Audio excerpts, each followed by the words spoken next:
প্রিয় শিক্ষার্থী, তোমরা সবাই কেমন আছো? আজকে রসায়নের একটি সবচেয়ে গুরুত্বপূর্ণ বিষয় প্রতীক, সংকেত এবং যোজনী।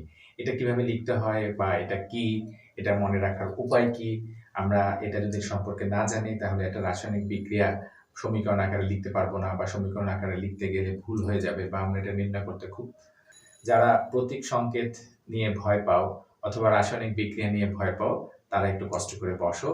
আশা করি তোমাদের প্রতীক, সংকেত, যোজনী সম্পর্কে স্পষ্ট ধারণা হবে।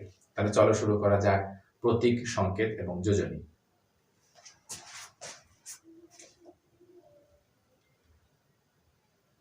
আজকে প্রথমে আমরা আলোচনা করব প্রতীক কি জিনিস।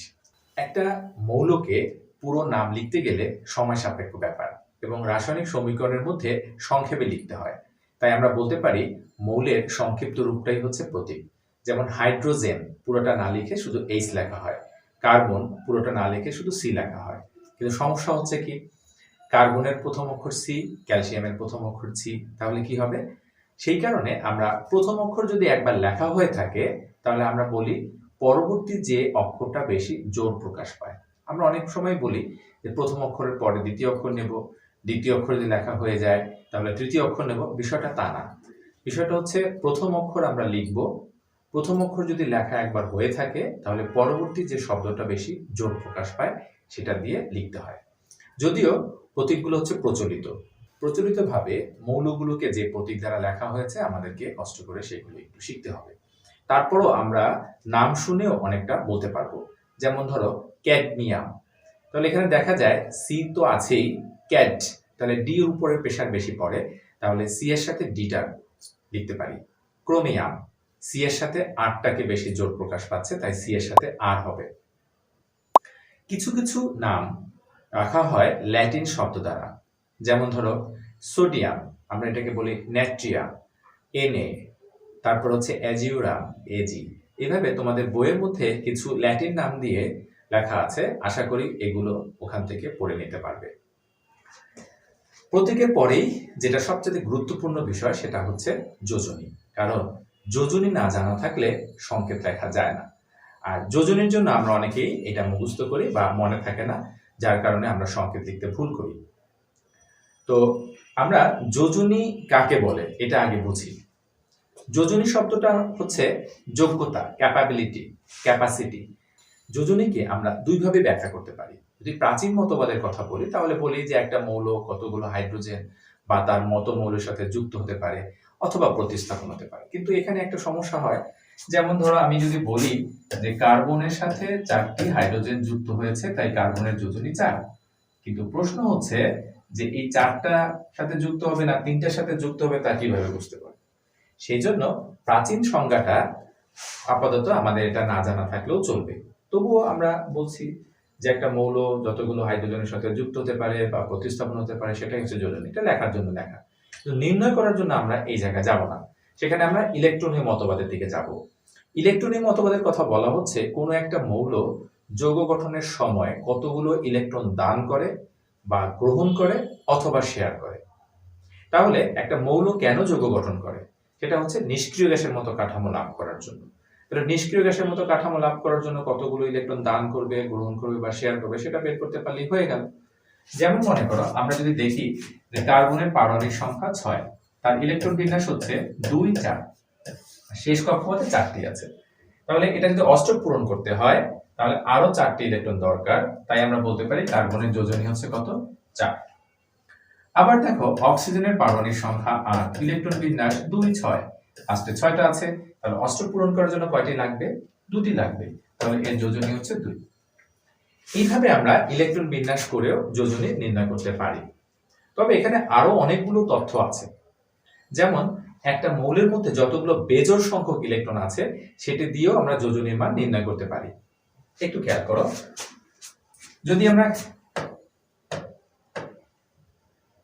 কার্বনের দিকে আসি, পারমাণবিক সংখ্যা 6, ইলেকট্রন বিন্যাস 1s2, 2s2, 2px1, 2py1। তোমরা যারা এভাবে ইলেকট্রন বিন্যাস করতে পারো না, আমার চ্যানেলে সেটার উপর একটা ভিডিও করা আছে, তোমরা ইচ্ছা করলে ওখান থেকে দেখে আসতে পারো। তো যাই হোক, এখানে দেখো 2টি বেজোড় ইলেকট্রন আছে, তার মানে এখানে যতগুলো ইলেকট্রন শেয়ার করতে পারে, এই দুটি ইলেকট্রন বেজোড় থাকার কারণে দুটি ইলেকট্রন শেয়ার করতে পারে, তাই এর যোজনী হচ্ছে 2। আমরা জানি পি অরবিটাল 3টা, এখানে আরেকটা অরবিটাল আছে যেখানে ইলেকট্রন ছিল না। তাহলে শেষ কক্ষপথ থেকে একটা ইলেকট্রন লাফ দিয়ে যদি এখানে চলে যায়, তাহলে কার্বনের উত্তেজিত অবস্থায় ইলেকট্রন বিন্যাসটা দাঁড়ায় 1:2s1 2px1 2py1 এবং 2pz1। তাহলে এখানে 4টি বেজোড় ইলেকট্রন আছে, তাই আমরা বলতে পারি এর যোজনী হচ্ছে 4। এভাবে আমরা সাধারণত অধাতুর ক্ষেত্রে যতগুলো বেজোড় ইলেকট্রন আছে সেখান থেকে আমরা যোজনীর মানটা নির্ণয় করতে পারি। আর সহজ হিসাবটা হচ্ছে অষ্টক পূরণ করার জন্য যতগুলো ইলেকট্রন দান করবে, গ্রহণ করবে বা শেয়ার করবে, সেটাই হচ্ছে তার যোজনী। এখন তোমাদের যেটা কাজ হচ্ছে যে 1 থেকে 20 পর্যন্ত মৌলের ইলেকট্রন বিন্যাস করলেই তোমরা সহজে এই যোজনীর মানগুলো নির্ণয় করতে পারো। কিন্তু 20-এর উপরের মৌলগুলোর ক্ষেত্রে এর ব্যতিক্রম দেখা যায়, কারণ এদের মধ্যে ডি অরবিটাল চলে আসে। তখন ডি অরবিটাল ফাঁকা থাকার কারণে এই জোড়া ইলেকট্রনগুলো বিভিন্নভাবে বেজোড় ইলেকট্রন কাঠামো গঠন করে, তাই যোজনীর মানগুলো ভিন্ন ভিন্ন হয়। তো আমরা ডি অরবিটালের ক্ষেত্রে যে ব্যতিক্রম কয়েকটি মৌল আছে সেগুলোর যোজনীগুলো মনে রাখলেই চলবে। বাকিগুলো 1 থেকে 20 পর্যন্ত অধিকাংশ মৌলগুলোর যোজনীগুলো আমরা সহজে ইলেকট্রন বিন্যাস করে বের করতে পারি। এখন আমরা দেখব কিভাবে সংকেত লিখতে হয়। সংকেত লেখার জন্য একটা বিষয় সম্পর্কে স্পষ্ট ধারণা থাকতে হয়, সেটি হচ্ছে যৌগমূলক কি। যৌগমূলক আর যৌগের মধ্যে পার্থক্য হচ্ছে, যদি যৌগ হয়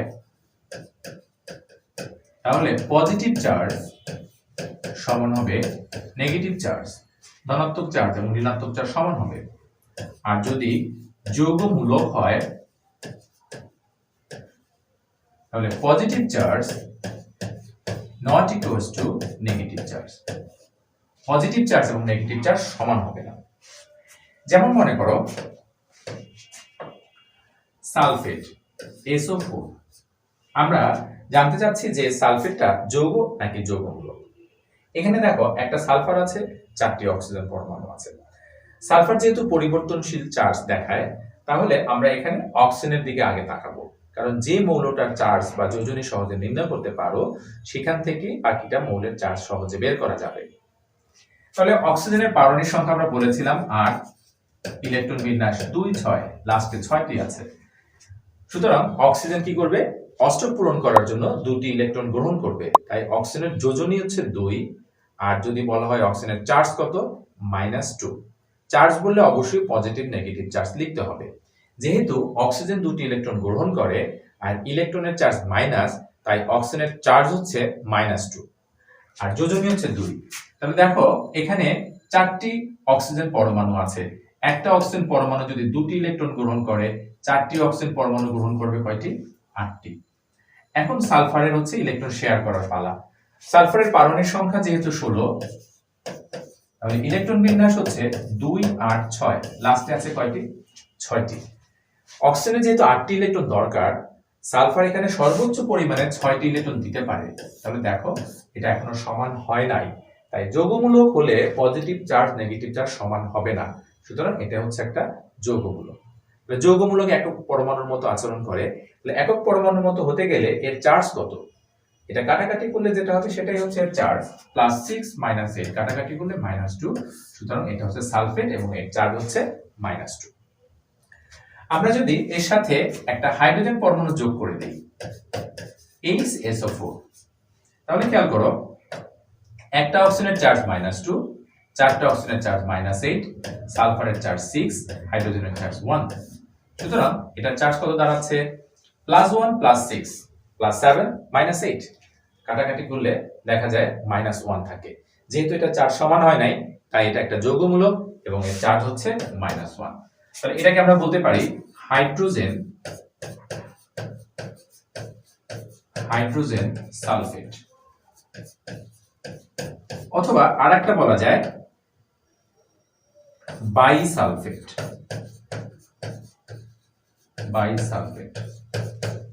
তাহলে আমরা এটা দেখলাম সালফেট আর এটা হচ্ছে বাইসালফেট। ওকে, এখন খেয়াল করো যদি আমরা CO3 লিখি আর CO2 লিখি, এই দুটোর মধ্যে কোনটা যৌগ আর কোনটা যৌগমূলক? দেখো এখানে অক্সিজেন 3টা আছে, এখানে অক্সিজেন 2টা আছে। অক্সিজেনের পারমাণবিক সংখ্যা হচ্ছে 8, ইলেকট্রন বিন্যাস 2 6, লাস্টে আছে 6টি। সুতরাং অষ্টক পূরণ করার জন্য কি করবে? দুটি ইলেকট্রন গ্রহণ করবে। তাই আমরা বলেছি অক্সিজেনের চার্জ হচ্ছে -2, তিনটা অক্সিজেনের চার্জ -6। এখানে অক্সিজেনের চার্জ -2, দুটো অক্সিজেনের চার্জ -4। আর কার্বনের পারমাণবিক সংখ্যা আমরা বলেছিলাম 6, ইলেকট্রন বিন্যাস 2 4, লাস্টে 4টি আছে, তাই কার্বন 4টি ইলেকট্রন দান করতে পারে। আর এখানেও একইভাবে 4 হবে।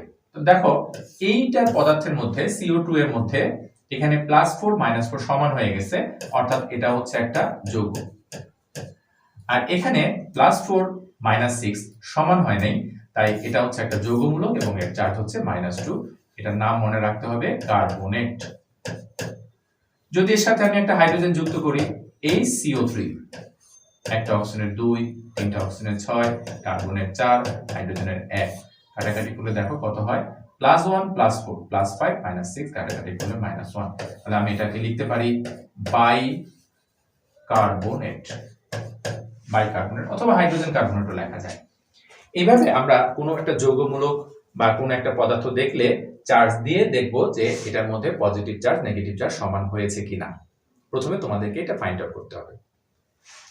তারপরে যখন সংকেত লিখব, সংকেত লেখার জন্য খুব একটা ভালো কৌশল, সেটা হচ্ছে যেহেতু আমি আগে বলেছি যে যৌগ লিখতে গেলে তোমার পজিটিভ চার্জ নেগেটিভ চার্জ সমান রাখতে হবে। যদি পজিটিভ নেগেটিভ চার্জ সমান না থাকে তাহলে কি করব? আমরা পজিটিভ নেগেটিভ চার্জকে সমান করে ফেলবো।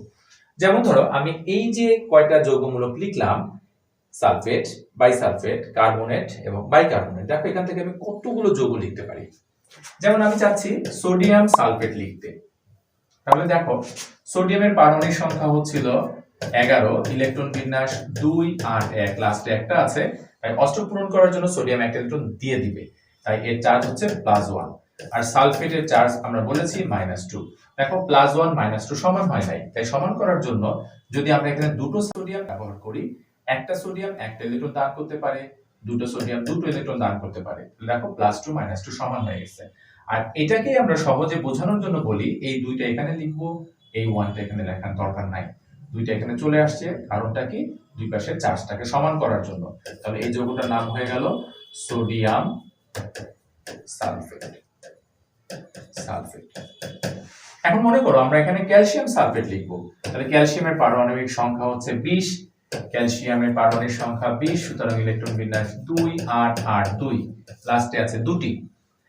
এখন দেখো সালফেট -2, সালফেটের চার্জ ক্যালসিয়ামের চার্জ +2 সমান হয়ে গেল, তার মানে ক্যালসিয়াম সালফেট হয়ে গেছে।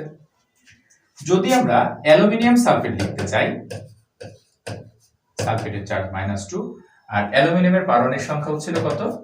13, ইলেকট্রন বিন্যাস 2 8 3, লাস্টে 3টি আছে, তাহলে 3টি। এখন দেখো সমান হয় নাই, তাই আমরা যদি অ্যালুমিনিয়ামকে 2 দ্বারা গুণ করি, তাহলে একটা অ্যালুমিনিয়াম 3টে ইলেকট্রন দান করে, দুটি অ্যালুমিনিয়াম 6টি ইলেকট্রন দান করবে। আর এখানে সালফেট কি করব? পুরো সালফেট একটা পরমাণুর মতো যেহেতু আচরণ করে এবং পুরো সালফেটের চার্জ -2, তাই আমরা এটাকে 3 দ্বারা গুণ করি, 3 গুণ 2 6। যৌগ গঠন করার জন্য আমি প্রথমেই বলেছি যে +6 -6 বা পজিটিভ নেগেটিভ চার্জকে সমান করতে হবে, তাই সালফেটকে আমরা 3 দ্বারা গুণ করলাম আর অ্যালুমিনিয়ামকে 2 দ্বারা গুণ করলাম, কারণ 3 দুগুণে 6, 3 দুগুণে 6। আমরা সহজে বলার জন্য কি বলি? এই দুইটা এখানে গেছে, এই তিনটা এখানে গেছে, তাহলে যোজনী স্থান বিনিময় করে, যোজনী পরিবর্তিত হয়। মূল কথা হচ্ছে দুই পাশের চার্জটাকে সমান করার জন্য। আর এভাবে আমরা যে কোনো মৌলের সংকেত লিখতে পারি। এতক্ষণ সাথে থাকার জন্য তোমাদেরকে অসংখ্য ধন্যবাদ।